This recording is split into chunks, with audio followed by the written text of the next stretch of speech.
कल भतेरों वायदा बाजार के नंबर्स आने थे और आए बाजार बंद होने के बाद बहुत सारे, कुछ से एक्लूड करके अलग से चर्चा कर लेते हैं, बाकी फिर एक साथ ले लेंगे।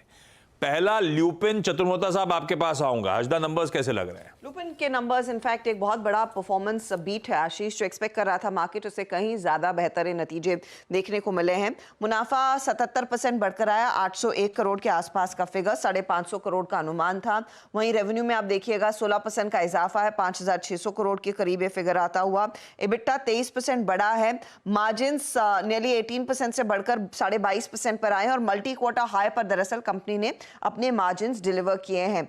आपको गौर करना होता है कि ये यूएस का बिजनेस कैसे कर रहा है और इंडिया का परफॉर्मेंस कैसा है। उस लिहाज से देखिएगा तो यूएस की ग्रोथ करीब 25% के ऊपर निकलती हुई दिखाई देती है। टोटल सेल्स का करीब 37% हिस्सा यूएस से आता है और घरेलू यानी कि इंडिया बिजनेस में करीब 18% तक की ईयर ऑन ईयर ग्रोथ देखने को मिलती है, जहां पर 35% ऑफ सेल्स भारतीय बिजनेस से आता है। तो दोनों ये मार्केट्स दरअसल अच्छा परफॉर्म कर रहे हैं और वो एक बड़ा पॉजिटिव है कंपनी के लिए, जो वैसे भी एक आउट परफॉर्मर रहा है। चतुर्मोता साहब, है क्या ल्यूपिन आप लोग के पोर्टफोलियो में, पीएमएस में?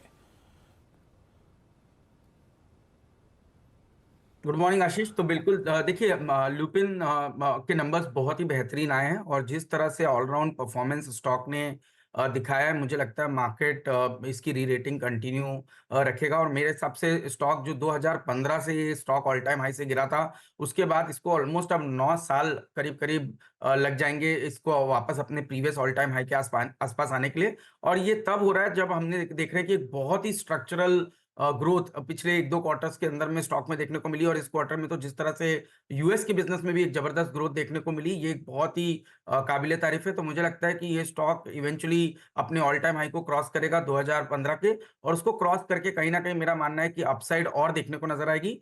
तो कोई भी डिप आती है, Lupin is a very strong candidate जहां पर अच्छी रिकवरी देखने को नजर आएगी। डिप में खरीदारी करने का मन, बहुत स्ट्रॉन्ग कैंडिडेट ल्यूपिन, बढ़िया कमा के दिया है और आगे भी इस तरह के नंबर्स के बाद शायद वो री रेटिंग कंटिन्यू हो इस स्टॉक की। दूसरा, टाटा पावर। मानस, चार्ट्स आप रेडी रखना, आता हूं। टाटा पावर हर्षदा कैसे? बहुत स्ट्रॉन्ग परफॉर्मेंस है आशीष। आपको प्रॉफिटेबिलिटी फ्लैट दिखाई देगी, 971 करोड़ के आसपास जरूर ये आंकड़ा आया है, लेकिन एक्स ऑफ एक्सेप्शनल आइटम्स 31% तक की ग्रोथ दरअसल प्रॉफिटेबिलिटी में देखने को मिली है।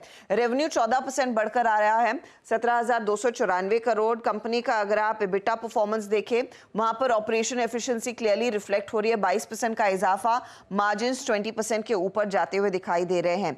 इस बारी हालांकि नेट डेट का आंकड़ा भी बढ़ता हुआ दिखाई दिया, 42,467 करोड़ के आसपास तक का नेट डेट है, क्योंकि कंपनी कैपेक्स कर रही है और FY25 के लिए उन्होंने करीब 20,000 करोड़ के कैपेक्स की बात वैसे भी की है। ये फिलहाल कंपनी की तरफ से एक और अपडेट आ रहा है, जो इनका GDS है उसको टर्मिनेट करने के लिए प्रक्रिया शुरू हो चुकी है। लक्समबर्ग में वो GDS को टर्मिनेट करेंगे। 40% स्टेक के अतिरिक्त 830 करोड़ देकर एक हाइड्रो पावर प्रोजेक्ट भी अक्वायर कर रहे हैं। इनके सोलर फुटप्रिंट मजबूत होता हुआ दिखाई दे रहा है, इनका हाइड्रो फुटप्रिंट मजबूत होता हुआ दिखाई दे रहा है और उस लिहाज से कंपनी बड़ा इन्वेस्टमेंट भी प्लान कर रही है। ओके, हाँ, लेकिन ब्रोकरेजेस के टारगेट्स देखिए, ये चल रहा है 436 पे, जेफरीज 325 और CLS से तो 300 के नीचे के लक्ष्य दे रहा है, क्योंकि सबका मानना है स्टॉक इन वैल्यूएशंस पे है तो एक्सपेंसिव, और मुंद्रा के लॉसेस जो कमेंट्री है वो सब इश्यूज। खैर, मानस, चार्ट्स पे कैसा प्लेस्ड? देखिए, चार्ट्स पे टाटा पावर का जो मंडे का कैंडल है वो बहुत इंपॉर्टेंट है। 452 हाई था, अगर उसके ऊपर निकले तभी आपको खरीदारी करनी है, वो चीज बिल्कुल क्लियर है। अगर 452 के ऊपर निकलेगा तो आपको 475 तक के भाव देखने को मिलेंगे, तो उसके ऊपर खरीदारी करेंगे 444 के स्टॉप लॉस के साथ। लेकिन अगर मंडे का लो ब्रीच हो गया, 430 के नीचे गया, तब तो आपको गिरावट बढ़ते हुए दिखेगी और उस केस में आपको शायद 412 तक के टारगेट भी देखने को मिले। तो केवल आपको मंडे की कैंडल पे ध्यान देना है, उसके हिसाब से ट्रेडिंग करनी है। इन्वेस्टमेंट के तौर पे बढ़िया चार्ट्स लगते हैं मेरे ख्याल से। 390 के स्टॉप लॉस से मीडियम टू लॉन्ग टर्म के लिए पोजीशन को होल्ड करना चाहिए। हाँ, इन्वेस्टमेंट के लिए आज से अच्छा, लेकिन ट्रेडिंग के लिए जरा सा देखिएगा। अच्छा, वायदा के सारे नंबर्स पे जाऊं उससे पहले कमेंट्स। सतपुते साहब आप रेडी रखना, बहती साहब आप PI इंडस्ट्रीज का चार्ट स्टडी करके रखना, डेटा पॉइंट स्टडी करके रखना, और सावंत साहब बाटा के लिए आपके पास आऊंगा। हर्षदा, बचे हुए सारे वायदा कैसे?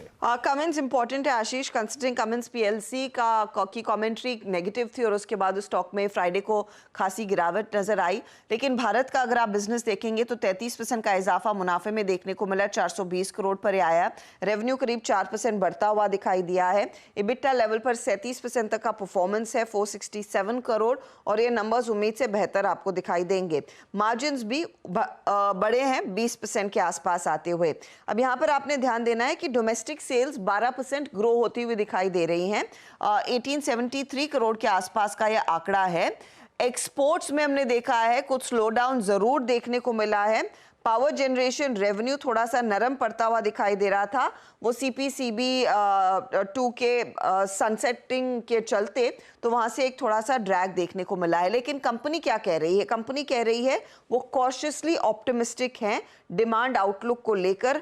नियर टर्म में और लॉन्ग टर्म में ग्रोथ प्रोस्पेक्ट साफ तौर से बनते दिखाई दे रहे हैं। आगे चलकर एक्सपोर्ट डिमांड पिकअप होने की पूरी उम्मीद भी कंपनी ने जताई है। तो कमेंट्री दरअसल मजबूत है। पीआई इंडस्ट्रीज के केस में मुनाफा 17% बढ़ा है, रेवेन्यू में 8% की ग्रोथ देखने को मिली। इबिटा लेवल पर परफॉर्मेंस अच्छा है, 24% का इजाफा, मार्जिन 28% के आसपास आते हुए तो करीब 400 बेसिस पॉइंट की ग्रोथ देखने को मिली है। कंपनी ने कहा है 14% ग्रोथ एग्रोकेमिकल एक्सपोर्ट्स में देखने को मिली है, जो वॉल्यूम्स और नए प्रोडक्ट को ड्राइव कर रहे हैं। न्यू प्रोडक्ट्स की ग्रोथ अकेले 24% बढ़कर आई है। डोमेस्टिक रेवेन्यू थोड़ा सा नरम रहा है क्योंकि सोइंग में एराटिक मॉनसून के चलते कुछ धीमापन देखने को मिला था। सोइंग बुआई लेट शुरू हुई है। बायोलॉजिक्स रेवेन्यू भी बढ़कर आया 39% पर। बॉश पर भी नजरें रहेंगी। स्ट्रॉन्ग क्वार्टर, 14% का इजाफा मुनाफे में, 4% की ग्रोथ रेवेन्यू में। इबिटा 11% बढ़कर आया, मार्जिन्स भी बढ़े हैं, 11% से बढ़कर करीब 12% पर आ रहे हैं।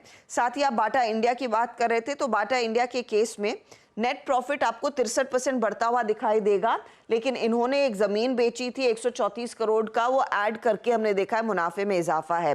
रेवेन्यू में दबाव है क्योंकि कंज्यूमर सेंटिमेंट उन्होंने कहा है वीक रहा हीट वेव इंपैक्ट के चलते।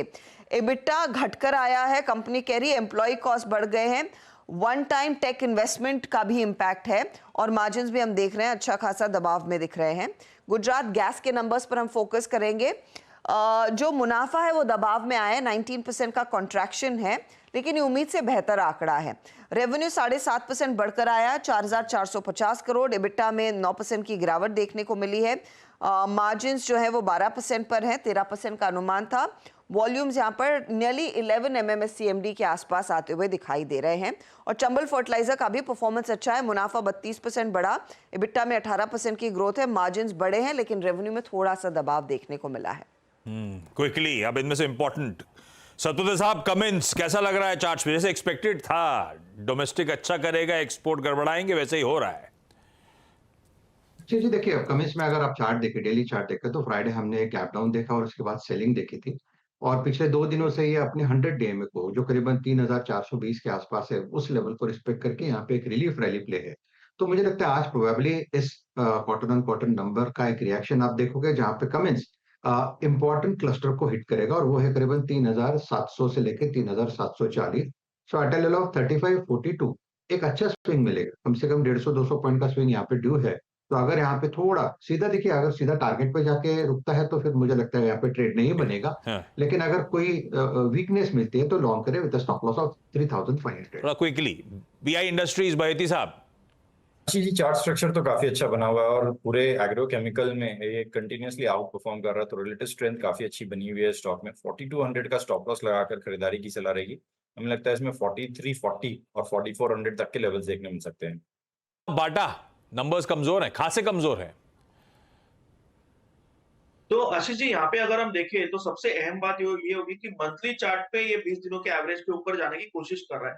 सो डेफिनेटली यहाँ पे थोड़ा वीकनेस आएगा, बट अब मुझे लग रहा है कि ट्रेंड चेंज के आसार नजर आ सकते हैं। हम 1515 पे क्लोज हुए थे, अगर किसी भी वजह से स्टॉक हमें 1490, 1480 इस जोन में मिल जाए तो एक रिस्क पे अप्रोच रखिए और 1460, 1460 स्पॉट क्लोजिंग बेसिस का स्टॉप लॉस रख के लॉन्ग जाइए।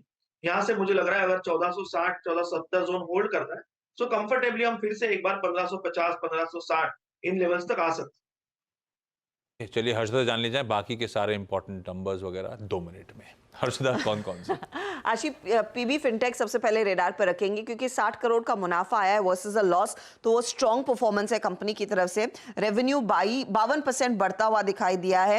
एडजस्टेड इबिटा 49 करोड़ पर और एडजस्टेड इबिटा मार्जिन 3% से बढ़कर 5% पर आए। बहुत स्ट्रॉन्ग क्वार्टर है कंपनी का। New core online insurance premium 66% बढ़ा है कंपनी के लिए, वो अच्छी चीज है। दूसरी कंपनियों में अच्छी कैटेगरी में आप फोर्टिस हेल्थकेयर डालेंगे। मुनाफा 40% बढ़ा, रेवेन्यू में 12% की ग्रोथ है, इबिटा लेवल 25% बढ़कर आया है। कृष्णा डायग्नोस्टिक के लिए एक मजबूत तिमाही, मुनाफे में 23% का इजाफा, 22% का आय में ग्रोथ है। स्पेशलिटी रेस्टोरेंट्स 13% मुनाफा बढ़ा, 9% तक की आय में ग्रोथ देखने को मिली। ऑपरेशनली इनके लिए थोड़ी सी वीकनेस आई है इबिटा और साथ ही साथ मार्जिन में। एशियन ग्रेनिटो प्रॉफिट दिखाया नियरली 2 करोड़ का, जो रेवेन्यू है 2% बढ़ी, तो यहाँ पर इबिटा में 67% का इजाफा देखने को मिला, तो स्ट्रॉन्ग क्वार्टर रहा। लिंडे इंडिया के लिए भी एक मजबूत तिमाही रही है, मुनाफा बढ़ता हुआ और साथ ही आप देखिएगा इबिटा में 12% का इजाफा है, भले ही रेवेन्यू घटकर आया हो, मार्जिन्स एक्सपैंड हुए हैं। हाईटेक गियर्स में मुनाफे में बहुत सॉलिड ग्रोथ है, लेकिन रेवेन्यू थोड़ा सा कॉन्ट्रैक्ट होता हुआ दिखाई दिया, या फिर आप कह सकते हैं फ्लैट है, तो उस लिहाज से डिसेंट परफॉर्मेंस। लेकिन खराब कैटेगरी में इंडिगो पेंट्स आएगा। मुनाफे और इबिटा में प्रेशर देखने को मिल रहा है, मार्जिन्स खासे कॉन्ट्रैक्ट हुए हैं। जेएम फाइनेंशियल हर पैमाने पर दबाव में रहा है। कैमलिन के नंबर्स में हमने देखा है प्रॉफिटेबिलिटी, रेवेन्यू, इबिटा में प्रेशर है। वीआईपी इंडस्ट्रीज बहुत ही खराब परफॉर्मेंस, 93% की गिरावट मुनाफे में, आय फ्लैट है, लेकिन अगर आप इबिटा परफॉर्मेंस देखें तो वहां पर नियरली 39% तक का डिप देखने को मिला है, 12% के मार्जिन 7% पर आते हुए, तो ये परफॉर्मेंस भी बेहद खराब है। बढ़िया, ये हो गए आज के सारे इंपॉर्टेंट अपडेट्स। मुनाफे की तैयारी समेटते हैं, ब्रेक के उस पार पहला सौदा।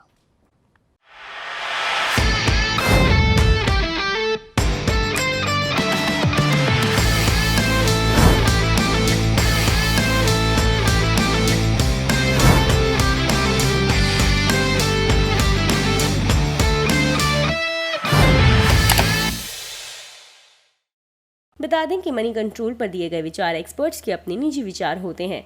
वेबसाइट या मैनेजमेंट इसके लिए उत्तरदायी नहीं है। यूजर्स को मनी कंट्रोल की सलाह है कि कोई भी निवेश निर्णय लेने से पहले सर्टिफाइड एक्सपर्ट की सलाह लें।